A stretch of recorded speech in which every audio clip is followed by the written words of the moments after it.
Told you I'd throw you on the spot.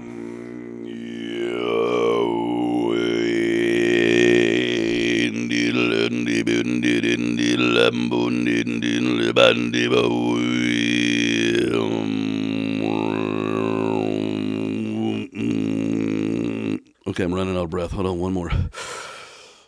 We'll do it like this. I'm going to go to a different.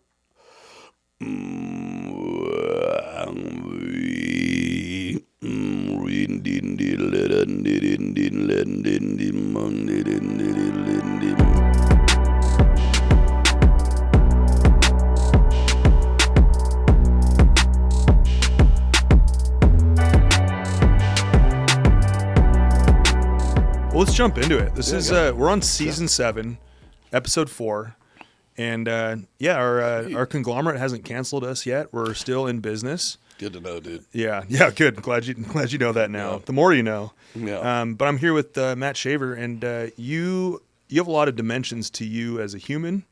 Your flagship's obviously Foundation Restoration. If you live in Bellingham, you've seen their signs. They're everywhere. They do everything from residential to commercial to, all of it. Yeah, all of it. Little industrial.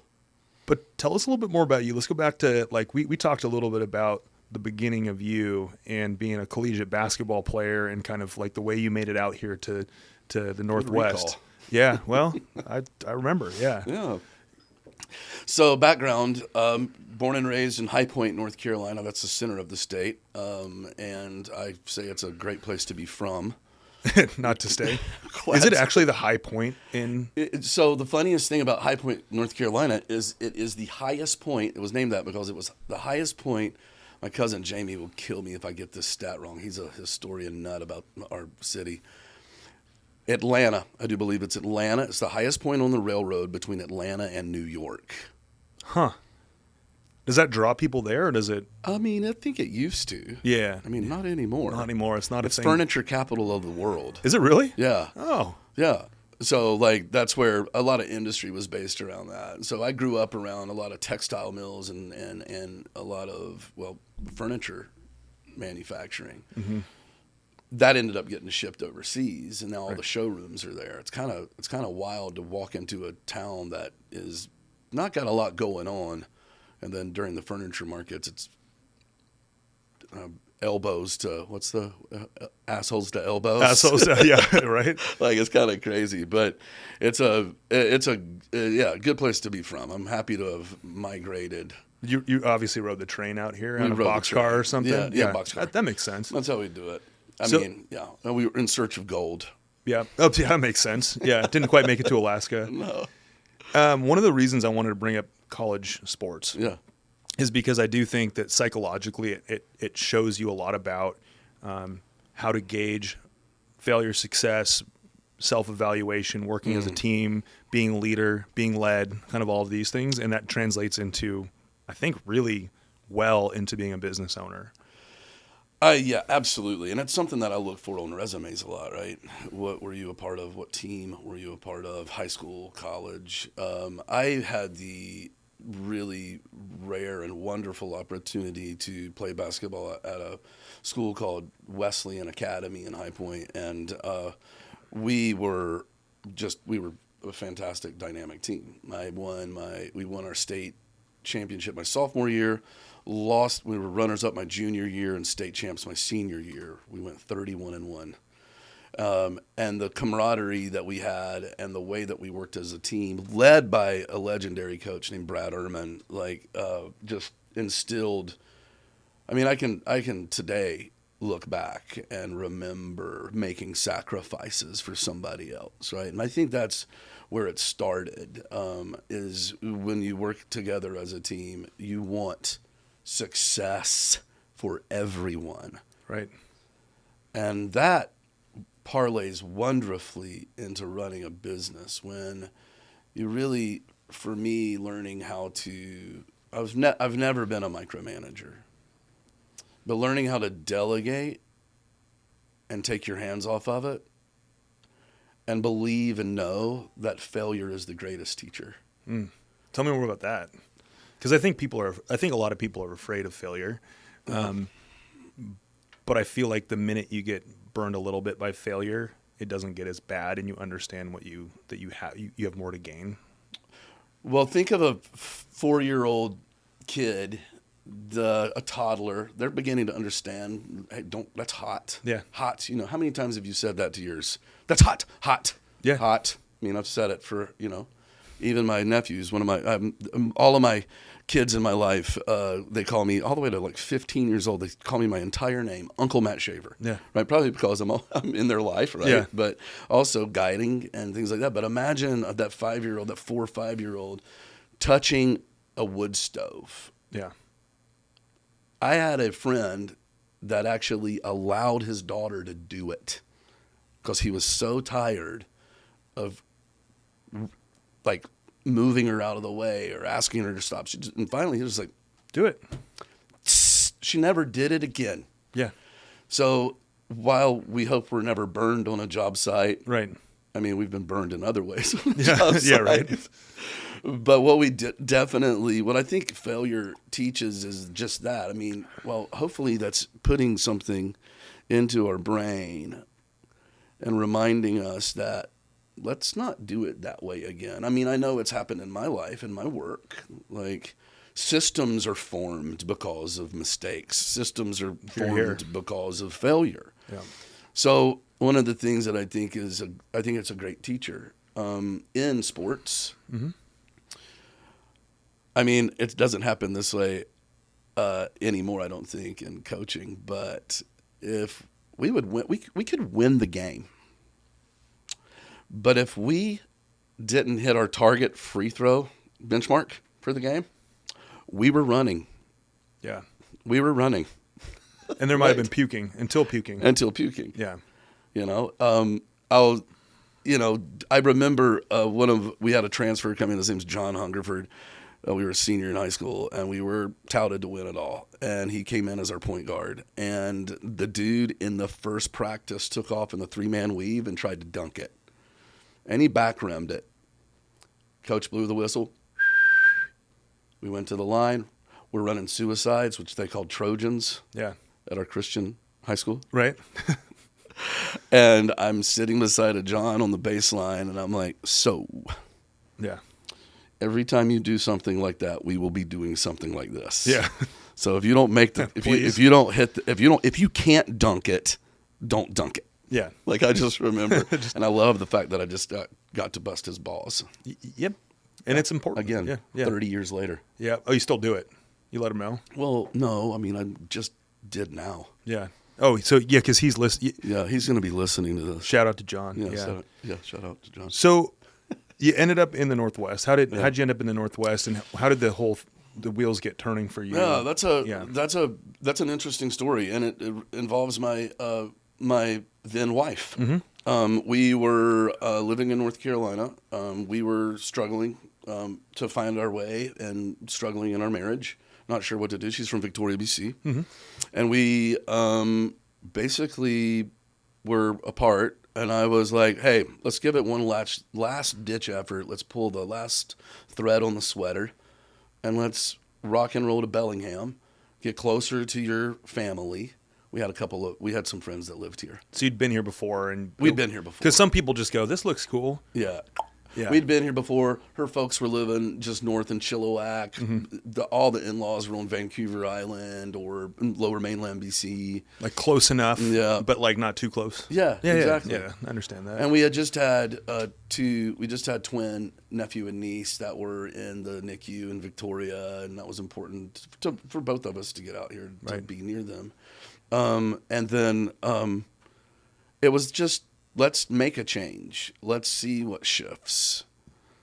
And so that was crossed to the state line in October. So I've been here 23 years the first week of October. Yep. Last October, this past month. And yeah, so it was just, let's start over. Yeah. Very interesting conversations as to what I wanted to do. And that's really what birthed, like, I didn't know what I wanted to do, but when I crossed the state line, she asked me, she's like, what do you want to do? What do you think you want to do? Now that we're here. Yeah. Yeah. What do you think you want to do? And I'm like, well, I had this harebrained idea to employ people. It's like, I want to employ people. I felt like I had an idea. I thought I was going to be in manufacturing. And I just followed my nose and got into selling construction gear, heavy construction formwork and stuff like that. Yeah.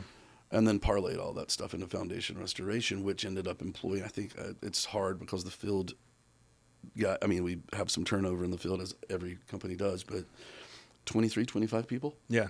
at the moment. So See, that's pretty awesome. And like, did you know the whole time that you knew that you were going to work for somebody for a little bit to get your feet on the ground? Yeah. But at what point were you like, okay, this has been great. Thank you. Salute. I'm going to do this thing.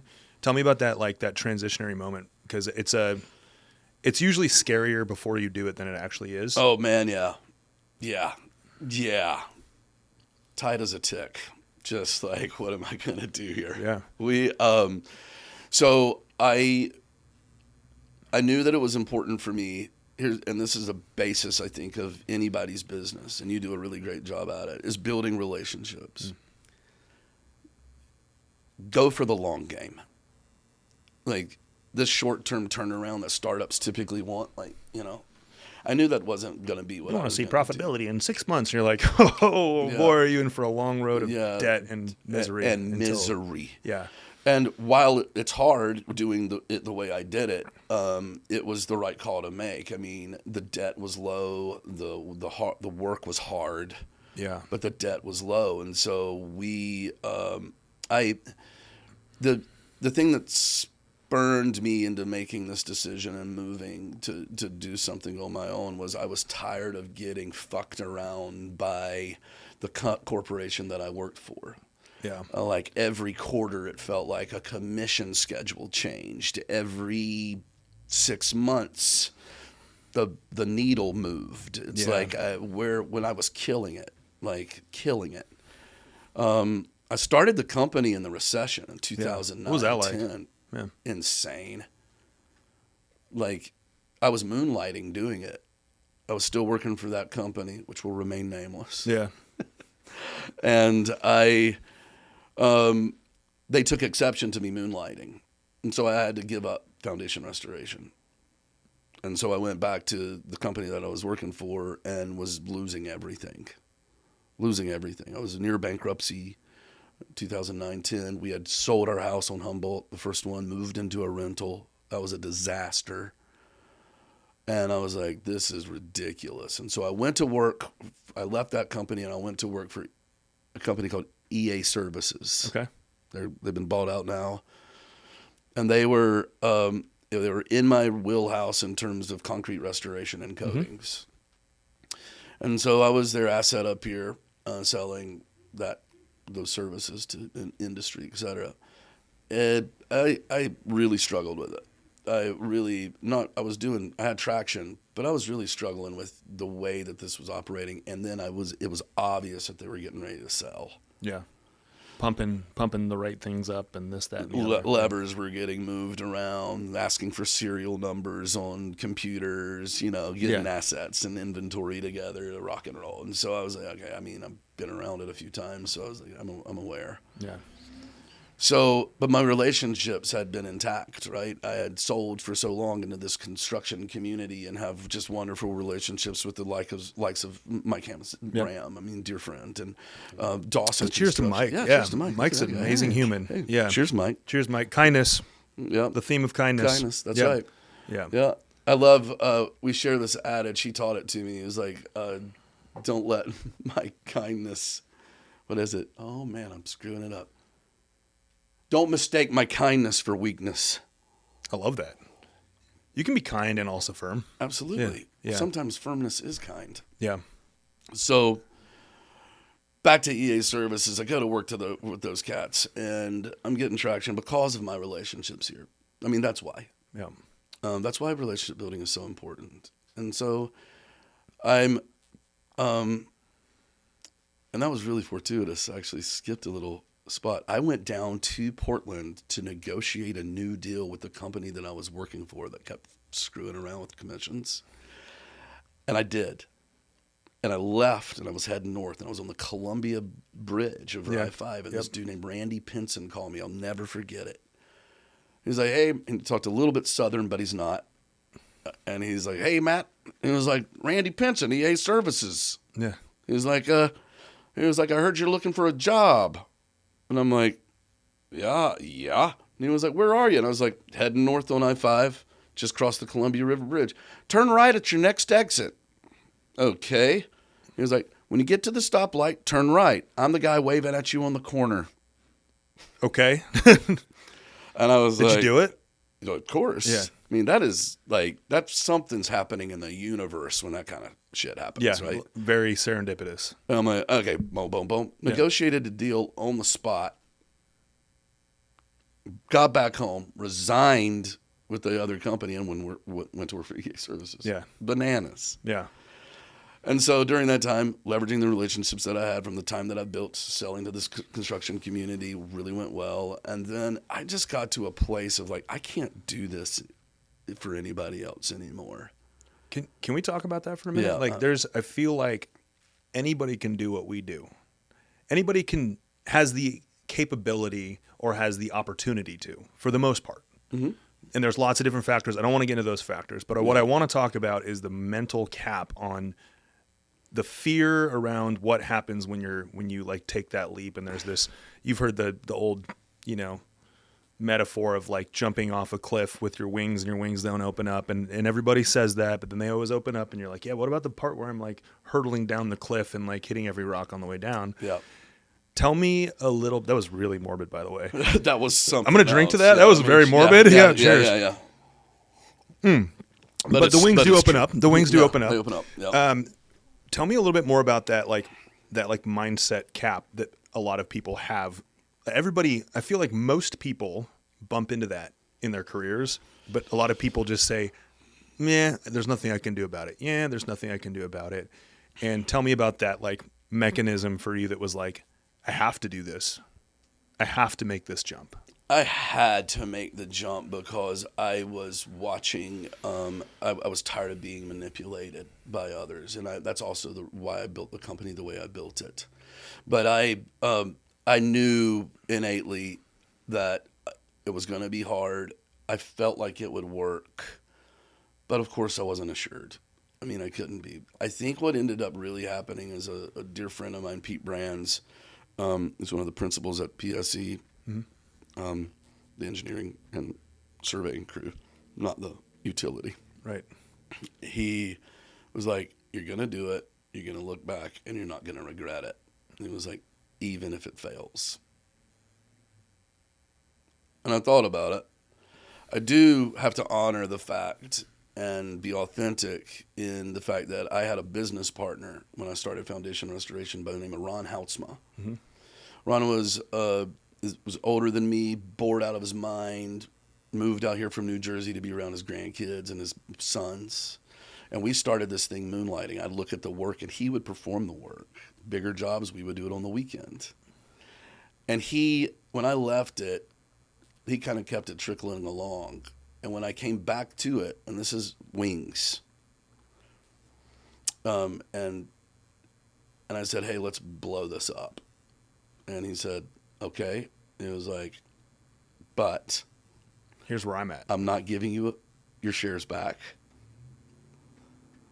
I'll pay you a salary. We took out a loan as a company. He took out the loan, because he was the principal owner at this time. And then I was going to buy back shares from him in X amount of years. So that time came and it wasn't really shaking out. It wasn't happening. And so I bought him out. That's when the pucker factor went to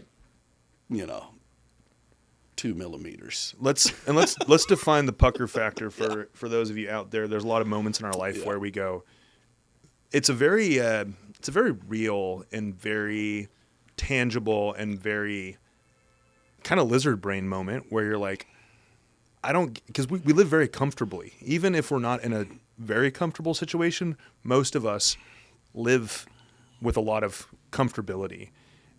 And then there's these moments that we don't feel as much as we have as society has felt over years and back to the caveman days, right? So like, what is the pucker factor and what are your options? adrenaline is adrenaline is huge. I think when you're starting a company or starting a business, you have to use everything you've got. One of the things that I remember fighting and clawing for was I had this determination when I bought Ron out with my buddy Finn, and then later bought Finn out, is that we would never miss a paycheck. Yeah. We're the last ones to get paid, right? I mean, that's just the truth. And it should be the truth. And Are you talking about Finn Magelson? I am. Yeah, Finn's a great guy. Finn Magelson, yeah. He's my partner, dear friend, love him. Yeah, great brother. guy. Yeah. And so he was part of the company from 2013 to 18. Yep. Yeah.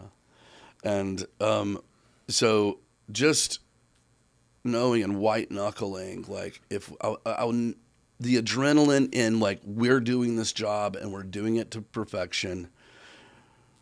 Quality was huge. We had an incredible workforce at the time, like we do now. But then it was like a nucleus of like guys that we were touching all the time. Now I'm separated from the field, right? Yeah.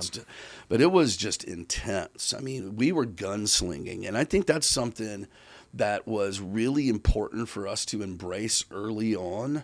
Is that we really needed to take every opportunity and we needed to hit bullseye. Yeah. Like every opportunity. And I was running around turning over every rock. Like every real estate agent, every home inspector for that side of our business, every home builder. And it was white knuckling. Like, and I think you really do have to have this mindset of like, that's what it's going to look like in your early years. That's what it's going to look like. And if it doesn't look like that, you've got it way too easy. Yeah. Like, where's that trust fund type question? Yeah. Oh, sorry for this. Overnight success. Yeah. Right. What? Like, no, you've got to go. And I knew that this thing was going to work. I remember a specific time where talking about jumping off the cliff and hoping some wings form on your body. Form, not just open up. Yeah. Just actually form and you turn into like screaming eagle. It's we needed to pay 940s, 941s. We needed to pay payroll. And it was the first time that we were like, we had grown, we had kind of doubled in revenue from like 435 to like 860. It was wild for the first 3 years. It was like, I went from 35 grand to 435 to 860 to 1.6. And we were like, that's when you white knuckle. Yeah. I mean, you're riding a beast because you've got to You have to keep up. tons of people to payroll. You've got to move. And I remember we were like on the razor's edge of Finn and I not getting paid, us not making our 940s, 941s, pretty close to payroll, and we were making phone calls to borrow money. And we were waiting by the mailbox, and $70,000 came in. Wow. Yeah. Called our accountant. It came in. She paid everything. I went to the bank, deposited this thing, and then we went to probably the Copper Hog when it was still around and had a beer. Hey, shout out to the Copper Hog. Yeah, I know. Missed that joint. We used to go there, just a quick side note, we used to go there after Bellingham United games when I played United, and the owners of Bellingham United would buy everybody in the bar a Patron shot. Yeah. It was this is when I met my wife. Sundays, which is not typically a day that I'm drinking on unless it's a Sunday fun day in the summer. Those happen, dude. Those happen, and they're great. The post-Bellingham United games, we'd march down there with all the fans and all the, Yeah. and they would buy a shot of Patron for everybody in the bar. And I met my wife when we were drinking like that on Sundays, and it was in college. Granted, I had no job, so Right. I was, that was it. But Awesome. I was there for a couple of those days. yeah, so United games. Yeah. All right, man. Well, I was there in the Copper Hog for that, too. back in the day when I wore those short shorts that my wife liked. Yeah, she liked it. She liked those. Yeah. Oh, God. Hall ring from the beer garden. Yeah. I want to talk a little bit about. I hate to commoditize this, but it's really important. The concept of social capital. I think a lot of people. I've been using that word a lot more, where there's like the nuts and bolts of a business. There's the nuts and bolts of a bid or a job that you're doing, but like the social capital, knowing that like the person on the other end that you're asking something of, you've also showed up for them when they needed you the most. And that concept of social capital, can we talk about that for a minute? 100%, dude. That's the sweet spot. Yeah. That's the sweet spot. Yeah. I mentioned it earlier. Relationships are key. Secondly, doing what you say you're going to do. That's hard. It's really hard. It's hard. I'm just being completely bare bones honest about that. Everybody, even people that show up and do what they say they're going to do, still have the internal battle that every human has of like, well, this would be easier to go this way. Yeah. This is the hard way. This is the right way. It's, yeah. Integrity is defined by what you do when no one else is watching or no one else is listening or no one else knows what's going on in your life. I mean, integrity is define what you do behind closed doors, right? And that's something that I've wanted to instill within all my people, and I feel like they get it. Yeah. Social capital, and I get what you're saying about I don't want to commoditize it, but it is if I could teach anything, it would really be like the do what you say you're going to do. The 4 Agreements. Have you read that book? Oh. The only one that has really stuck with me is do what you say. It's basically your word, be impeccable with your word. Yes. Yeah. Okay. Yeah. Same. Yep. Yeah. I think that when you are accountable to a community, it brings a lot of freedom. I know that sounds almost counterintuitive, right? No, just elaborate. When you're accountable, like if I'm accountable to you as a real estate professional and you call me out to a client's place and I do that and I do work for your client and it sucks. Something got missed. We didn't finish well. We left a mess.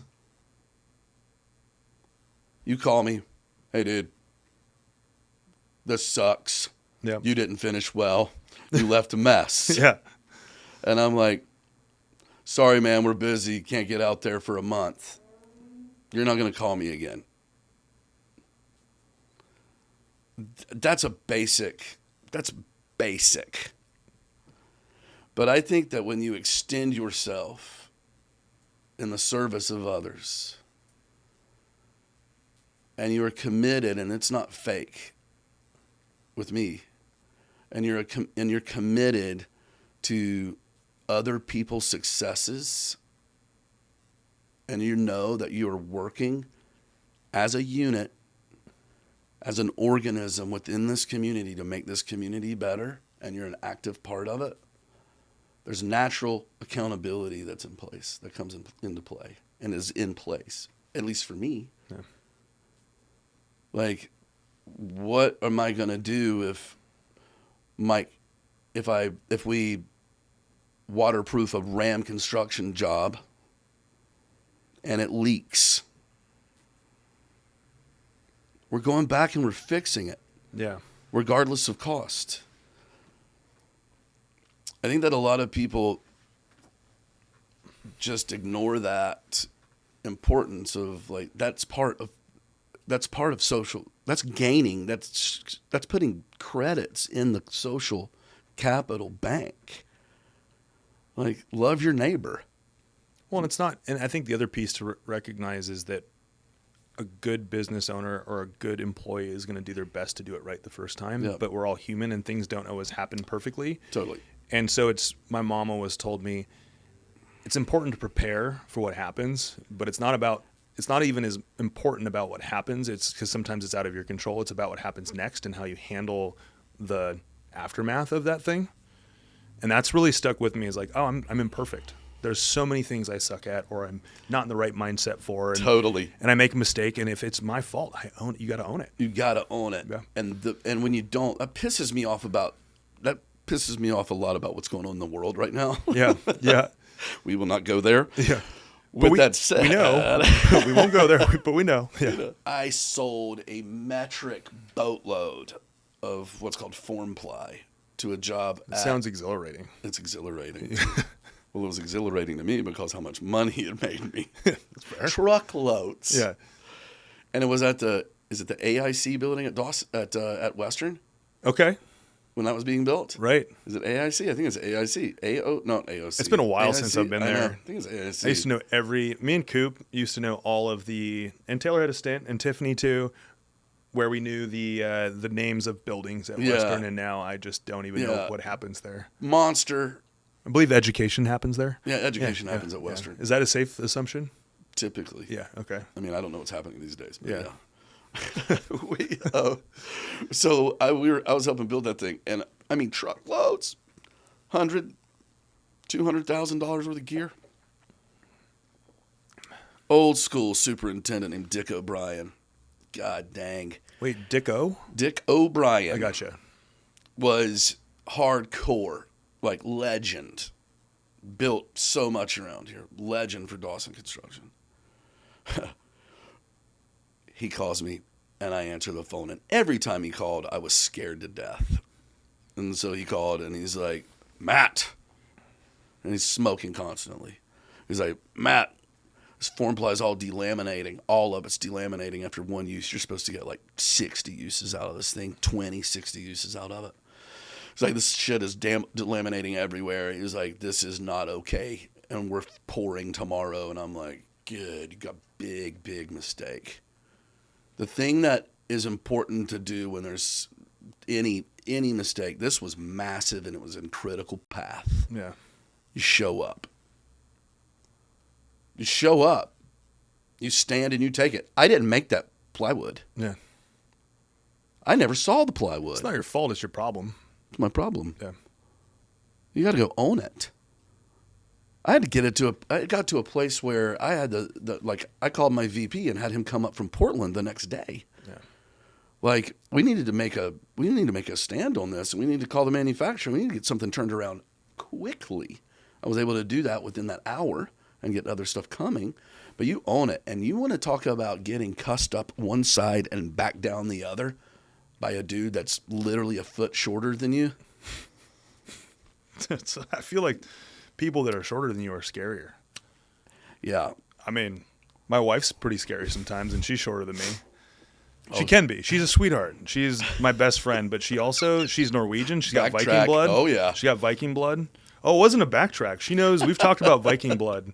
Yeah, Viking blood exists. Viking blood is real. Viking blood exists, and it courses through her veins. Yeah. She's a mama bear. It's real. Yeah, it's great. Yeah, Finn Moggelson is half Irish. Half Irish. My partner, dear friend, half Irish, half Norwegian. That's a dangerous combination. Oh, yeah. Yeah, strong blood. Strong blood. Strong blood. Finn, shout out to you. Yeah.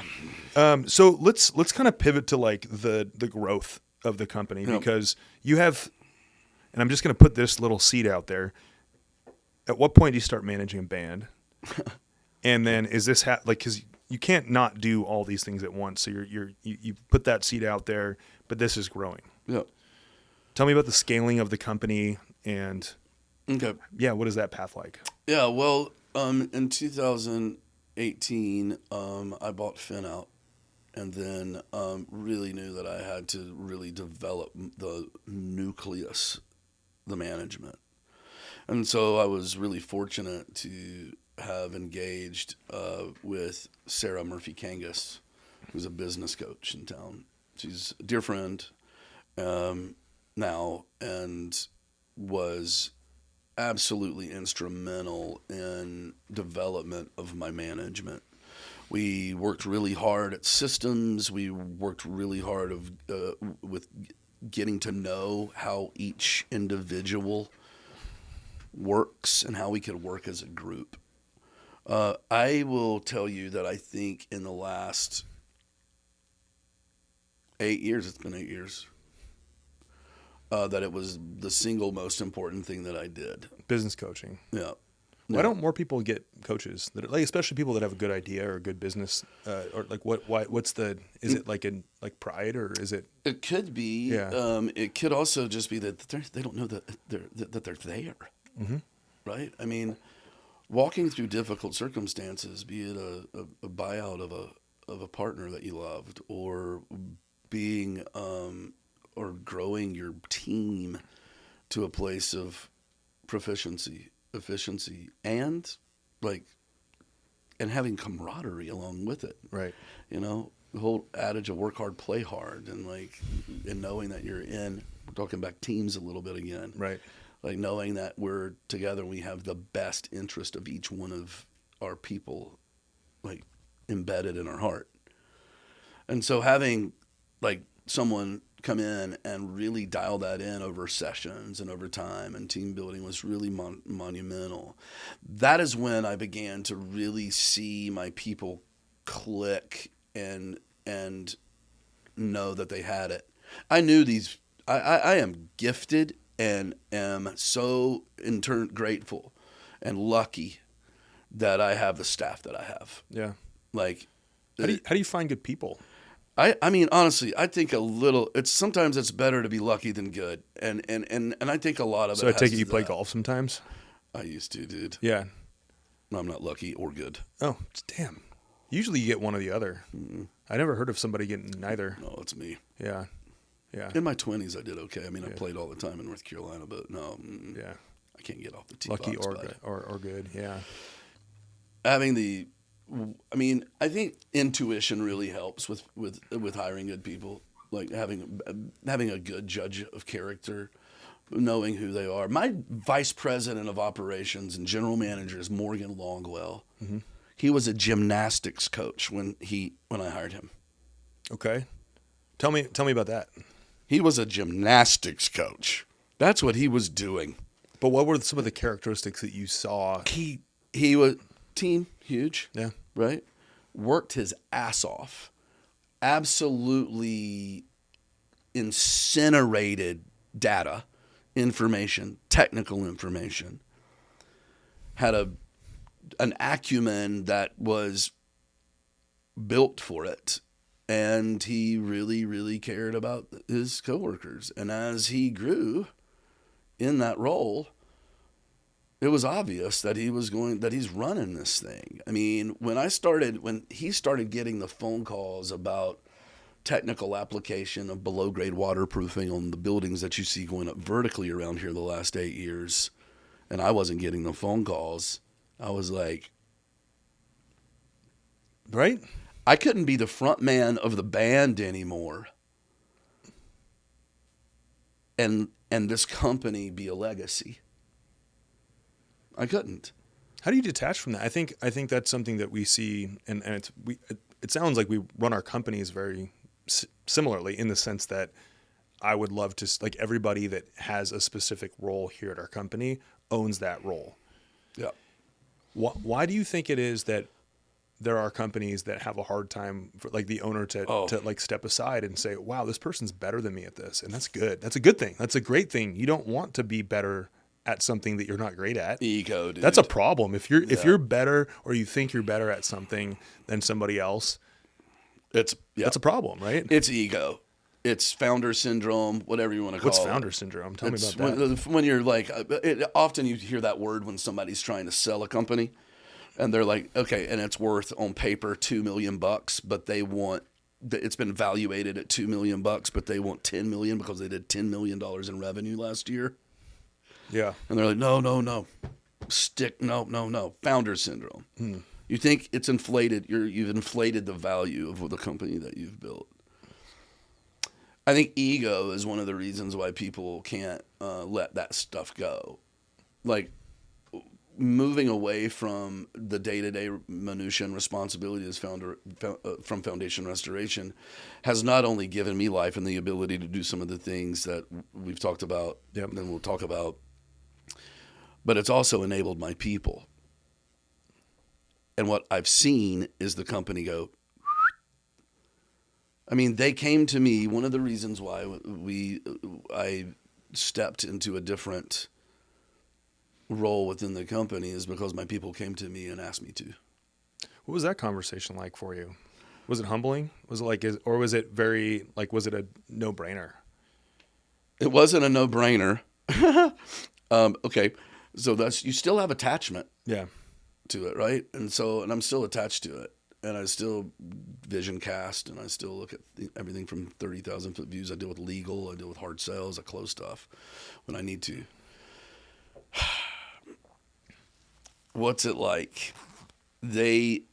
So my dad died of Parkinson's in 2020. And I tell this story because it was in this moment. I had two things happen to me over the course of 3 years that shaped the way I wanted to do work. My dear friend John Greenwood died suddenly after battling a couple months with something horrible. It came out of nowhere. That family's one of the partners in Kolshin Brewery. Mm-hmm. Kolshin Brewing. He died, and he was my confidant, mentor. We weren't that far apart in age, but he had done it, man. He had done it. And then my dad was diagnosed with Parkinson's. He died in 2020. I was gone for about 3 months during that time.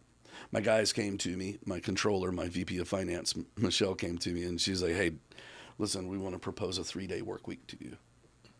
And I was like, I was like, I was like, tell me about that. I was like, we twist your mustache a little bit, let's hear about this. Let's hear about this, Michelle. And so I didn't. I mean, I heard it, and I was down, but I was also like, what am I going to do with my time? And I didn't know really what to think. It took me about 5 months to get there, so I disattached and I did it. And when I did it, I realized they don't really need me on Tuesday either. Yeah. I'm in their way. They can call me. I mean, on the phone. I mean, guess what? We were just talking earlier before we went on air. It's like I can do an immense amount of work from that phone. Yeah. Yeah. Both a blessing and a curse, but it's a blessing. It's like, and so I just kind of released it. And I've been challenged recently to, like, there's certain things that I need to come in and grip and get a hold of. And so do you feel like you kind of like you took the message and then you went like, okay, cool, I'll do the three-day work week, and then they're like, yeah, but you still need to come back and do this thing. Do you feel like you had some sort of like micro correction on that a little absolutely. bit too? Yeah, absolutely. There's micro correction here and there. It's like, it's kind of like they're down with it, but they're also like, they do the touch point's important. Yeah. So not being removed from it completely is really good. I was challenged by a business analyst a couple months ago, and he told me, he was like, you've abdicated the throne. Don't abdicate the throne. And so I think you can do that in a really nuanced way as an entrepreneur, as a business owner that is able to do other things like tour manage for a band and be. We're going to talk about that in a minute. Oh yeah, we're going to talk about that. And but I don't think you can. I think you can stay on the throne. And I get what he was saying. I don't love that terminology. On the throne. Yeah, you're sitting. You there, standing in the shadows. We're all kind of sitting in thrones right now. You've got a brown leather, faux leather throne. Taylor's got the gray upholstery. Have we both got yellow thrones? Yeah. What does that mean? I like it. I don't know. It's gold. It's gold. I think we're on a podcast in 2025 at the shitty intersection between an East Illinois Meridian, and we are owning this moment. We are. Look at us go in the studio. So it's weird to be like, hey, you there, standing in the shadows, step forth unto thee, so I might smite thee. That's not what I mean by the throne. It's more like, hey, dude. That was like, a good impression. I can do the old English stuff pretty good. You there, standing in the shadows. Yeah. Drink thy whiskey and have a merry old time. Oh, indubitably.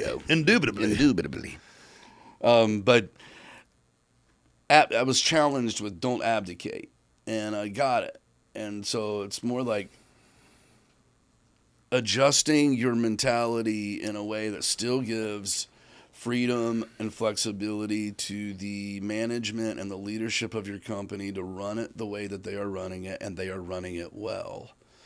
Yet have the touch points and hold those to accountability. Right. And are you meeting your deliverables? That's what I care about. I really don't care about how many hours you work. In fact, I hate sometimes how many hours my management works. Yeah. But I feel really grateful. I feel really grateful, and I want to give them whatever they need to support. That's my job. Yeah. That's my job. Okay, we're going to talk, before we get into the band management, we're going to talk a little bit about, from a ownership perspective, when you're treating people with respect through earned autonomy and also trying to invest in their lives and have them have what they need to grow their life, give them time to be a human and not just like only obsess over this thing that like we're all trying to like this like little fire we're trying to keep going kind of thing. How do you find that balance between autonomy and accountability? Because that's and I have that conversation with myself. It's not just to, you know, people that work here. It's also for myself of going, dude, go just get out of the office. And at the same time of like, no, you need to sit down and shut up and do your job. Like, cause we all have that struggle internally, right? Of course.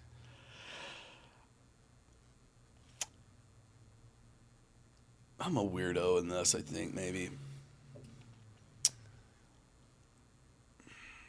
I would prefer my people work less. Right? They do such a hell of a job. It's ridiculous, and they've earned it. Yet we have clients that really need stuff done. Right? We have deadlines, and so playing a really fine line, walking a very fine line there is tough. When it comes to autonomy, I want to give it, and I do a very good job of that. I struggle in the accountability department. Yourself? Nope. With them? Holding them. Yeah. It is one of the things, and my controller, Michelle Palmer, would be laughing at this right now. And when she sees it, she's going to laugh at it because it's the truth. Like, it's hard for me to put the thumb down on someone. I'm a lover. So it's hard. Hear that, Bellingham? Oh my God. It's hard. But I am capable and able of doing it, and I have learned over the years to do it better. I can hold people accountable with grace and kindness and still be firm. And so I think one of the things that has aided me in that is a more defined and regimented review process. Thankful for that. That's also something that Sarah Murphy-Kangas instilled and helped us with back in the day. A more defined review process. The business analyst that was in my office in the month of July, very instilled that, or re-emphasized that. That's been extremely helpful because there's a set time, there's a document, and you can be honest. Right. And it's been really, really helpful. When there are times, one of the things, since I'm separated from the field crew now, like by several layers, I don't see every job. I don't know every job. I'm aware of most, but not all. I can't keep track.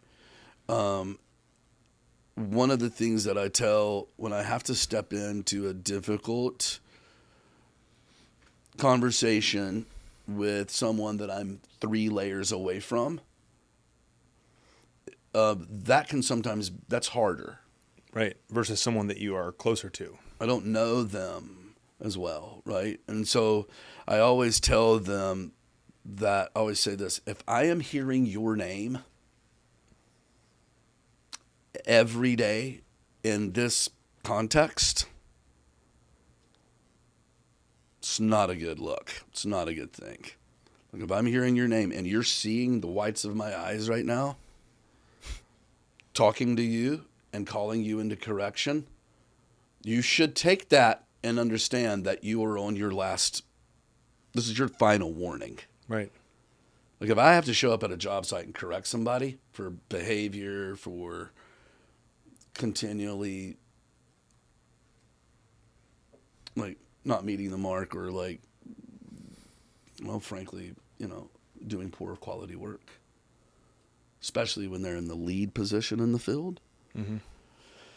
That's a tough thing for me. Yeah. Like the last time I did it was in June. And I was in a pretty tender spot in my life. Just ended the relationship of 26 years. And I was pretty tender. And I had to address this human who's also going through something similar. And I knew that I had to go hard in the paint to get his attention.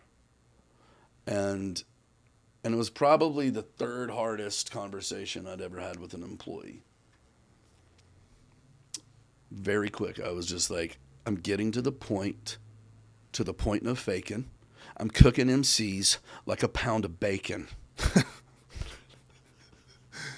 I'm getting to the point with you now, and it's going to be quick and it's going to be curt. And I just said, dude, you promised me that this is what you were. I paid you more than I paid anybody else coming into my company, and you haven't proven me shit. I need you to step up or you're not going to have a job. Like, that is bottom line. You continually produce poor quality. I paid you for more than that. I trusted you. I trusted what you said. And I'm not getting it in return. And I said, do we have an understanding? Yes, we do. And I walked off the job site. And I got in my truck and I was like, whew. Yeah.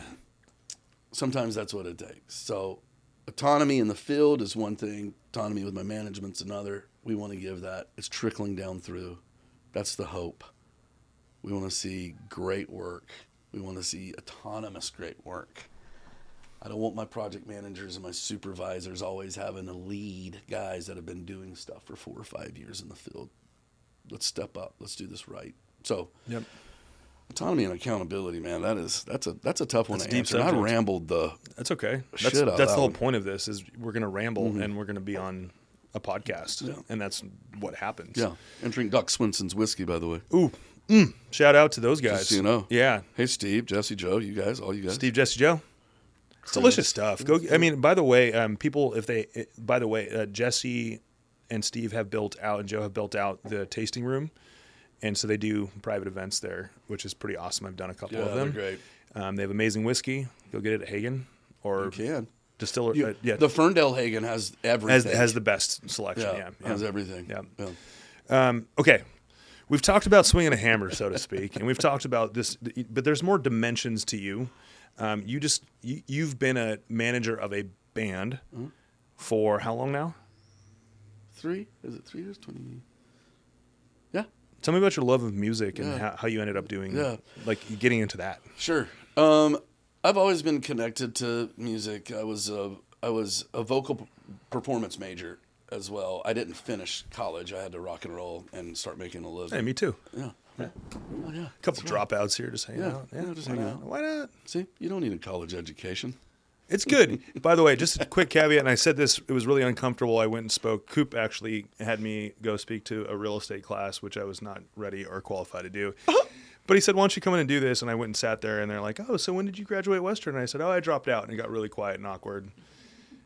And then I said, but by the way, you should finish school. If you're here and you have an idea of what you want to do, this is a great thing to do. I'm not knocking anybody for this, but this is my path. And it was a very awkward moment. It's one of those moments where I'm too blunt and too direct, and it just...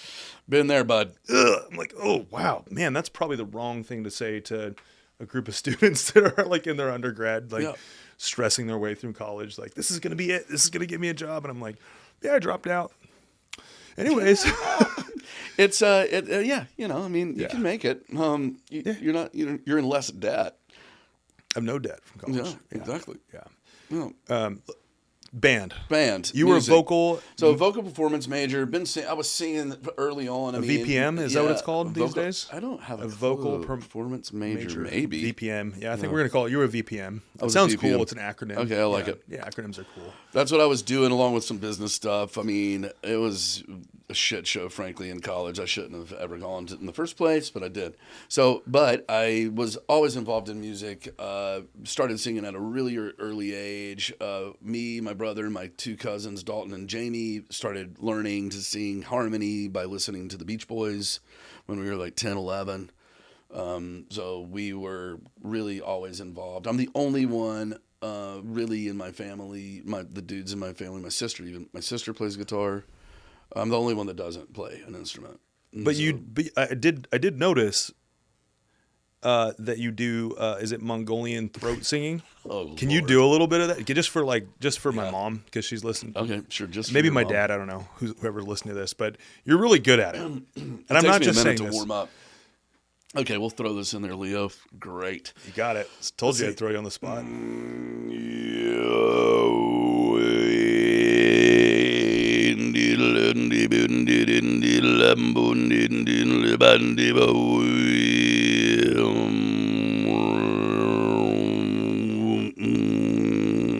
Okay, I'm running out of breath. Hold on, one more. We'll do it like this. I'm going to go to a different.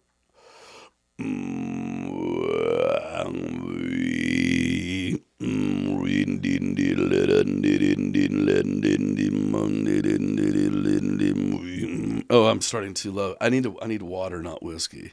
Water? You wet the water. whistle. Water, not the golden hour. Dude, that's But really cool, though. We can kind of, it gets, when you warm up, that's how I warm up, by doing the. Gets your vocal cords going.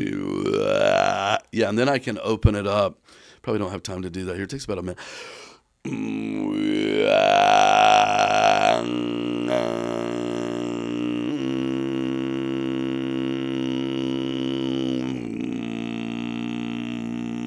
Something to that effect.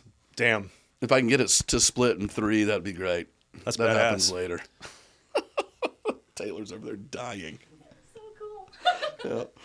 So cool. So vocal work was always something fun for me. Enjoyed it for my life. Did a lot. Yeah. Sung a lot. Did a lot of things in that world. And then, it went stagnant for a long time here. And then me and a couple of buddies have done 3-part a cappella harmony. And I posted on my Instagram page here and there, and haven't done it in a while because. Is it time for another one?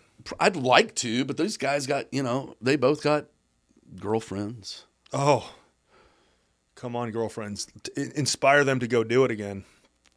Got to get the acapella degree. Is it like one of the ones where you slide out? Everyone slides out in a row? No, we don't do that. That's pretty cool.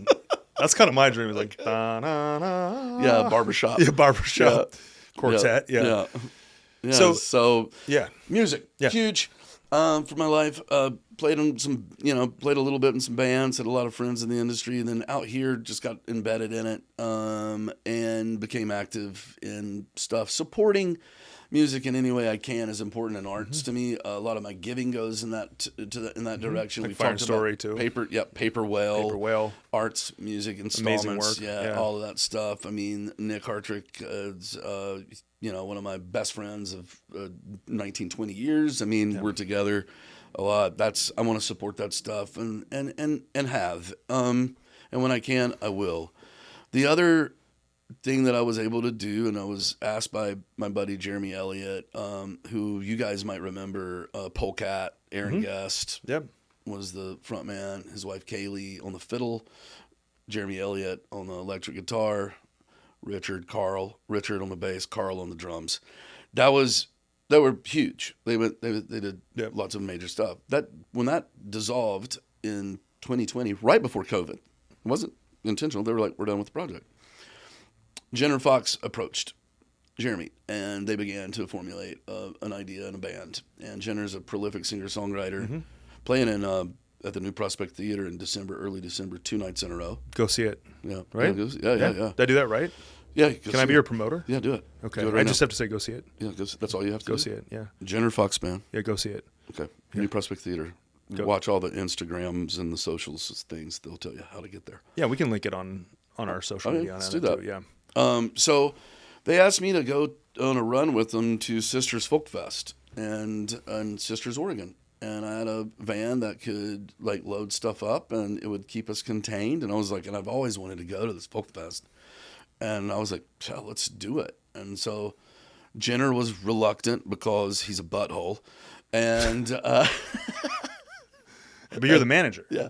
Well, no, at the time I was just helping. Yeah. And so after that, I was so into it, building relationships.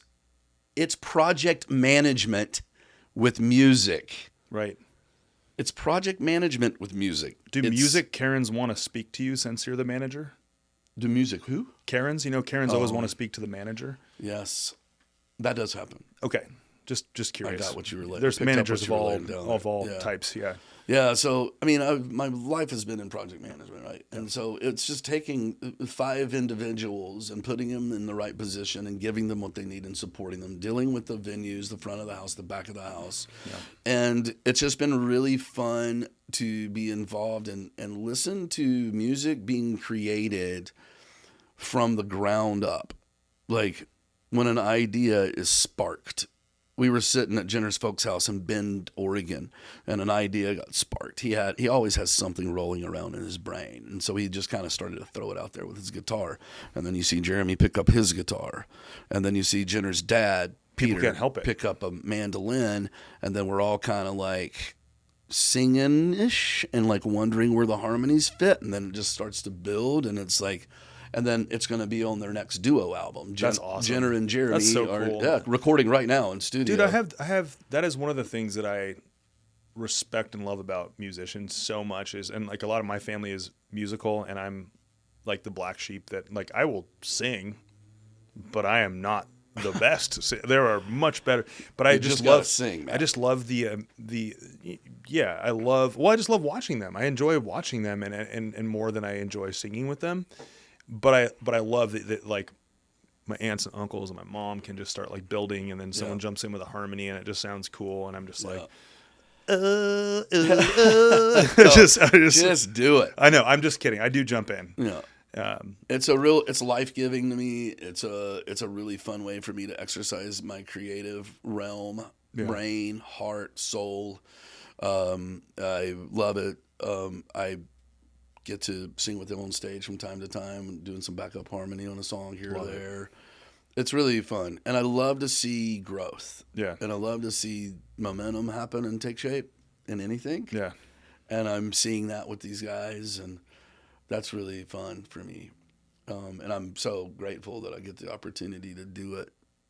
We go out on a big run in December. So what, for people that are listening that like folk music, is it FALK folk music, or is it folk music? F-O. Folk. Okay, folk music. Folk so music. What I would call it is, I describe their music like this. It's singer-songwriter. It's folk. Yeah. It's Americana, rock and roll, slammed into a ball, deep fried. Just kidding. It's not deep fried. Jenner would hate that description. Like air fried? No, air fried. Yeah. It's got some snap. It's got some crackle. It's got, I love it. Yeah. It's beautiful melodic guitar. We've got a dobro in the band with that he also plays lap steel. Aaron Guest on the keys. It's talented people. Like very, very talented. The dude named Aaron Moore on the bass, who's probably one of the best vocalists I've ever listened to, the guy can do anything, and so just super fun. And Jeremy Elliott's considered one of the best guitar players in our region for sure. And when people hear him, it's cool to be able to just be a part of it. It's really fun, man. All right, and I'm thankful that I'm able to do that, and I'm thankful that the company, its success has allowed me to spend some time. It's given you that ability. The 3-day work week that your team kicked you into allowed you to do that. Yeah. Kind of want to finish this all up. This has been a great conversation. We've already talked before, and we knew how this was going to go. Yeah, we're a couple of pirates. It's gonna be a great conversation. But thanks, Jesse. Yeah, thanks, Jesse. This is delicious, and it goes down smooth. just a little bit of a nip on the way down, and reminds you that you're human. Grow some hair on your chest. All the things. All of it. Yeah. What are some of the things that you love about Bellingham? Because you kind of made a decision to be here because of the geographical positioning to where you wanted to be and family and whatnot at the time. What are some of the things that have kept you in Bellingham that you just love about this funky place that's just got character, it's got personality, it's super weird, but it's super awesome? And yeah. Number one, it doesn't take much thought, is community. Yeah. I am thankful that in my life I have had wonderful friendships, right? I still have lifelong friends that literally, womb stuff from the womb. Like my mom and her best friends had babies, and we are still friends, and I'm thankful for that. But in terms of the depth of relationship and community that I have here with people, I feel like it's an embarrassment of riches. Some of my friends are my brothers, are some of the most brilliant human beings I've ever been around. Like, I mean, we've touched on Nick, we've touched on Jeremy, we've touched on Jenner, we've touched on, I mean,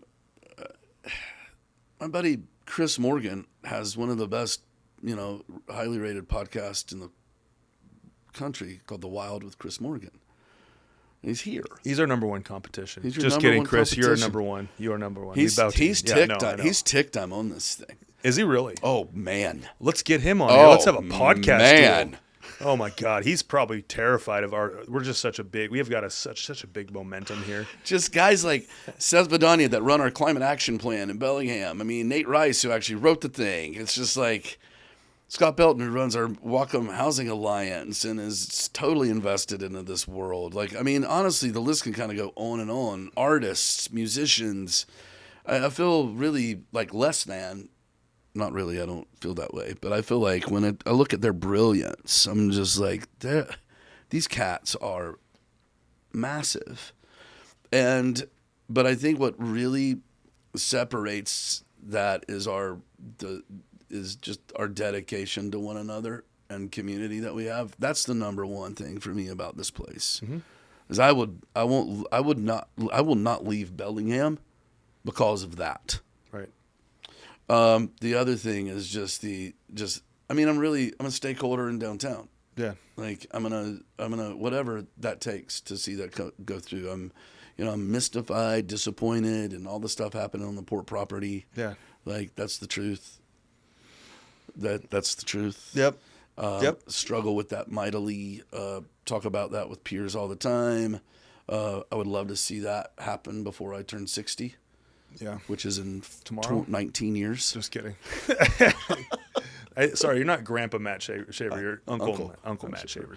So I have my heart for downtown and its success is significant. I think the other thing that really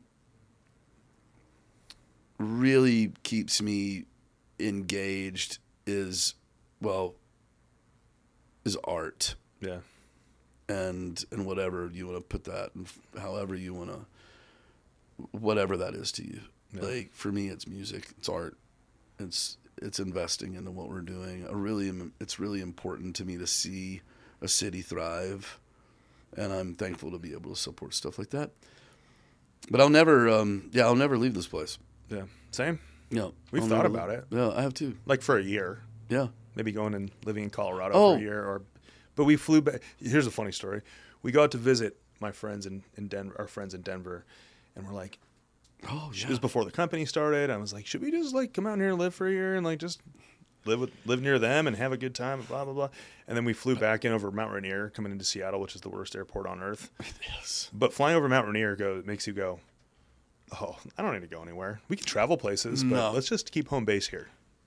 Dude, I just got back from Denver. Yeah. Right. And I lived in Colorado for 2.5 years. It would be the number. It would probably be. That's where I would go. Like that's where I'd head to. It's not going to happen. Yeah. But that's where I'd go. But I hear you. Get out of here a month, 2 months, 3 months. But that's it. Come back here because this place is amazing. Yeah, I know. I love it.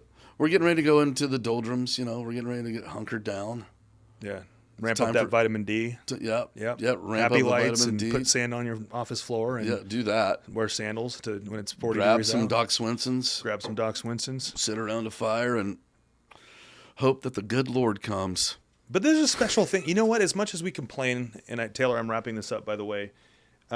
She's blinking the red light at me. For everyone listening, Taylor's blinking a rainbow light at me. Oh, is that what that means? Oh, yeah. That's his signal. She's trained me. It's like the dog whistle. She could do the Caesar.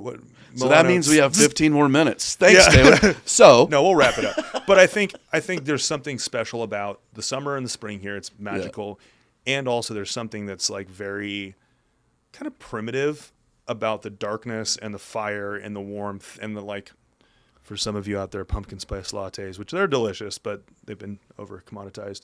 You don't like them? No, dude. Dude, come on. Pumpkin stuff. All right, we're going to debate that at a later time. Anyways, Matt, thank you for joining me on the podcast. We've been talking about this for a long time. Yeah, Every time we bump into each other downtown, we've talked about this, and I just appreciate I'm glad we did it, man. Thanks did for it. having me. Yeah. Really. Thanks for listening. Thanks, y'all.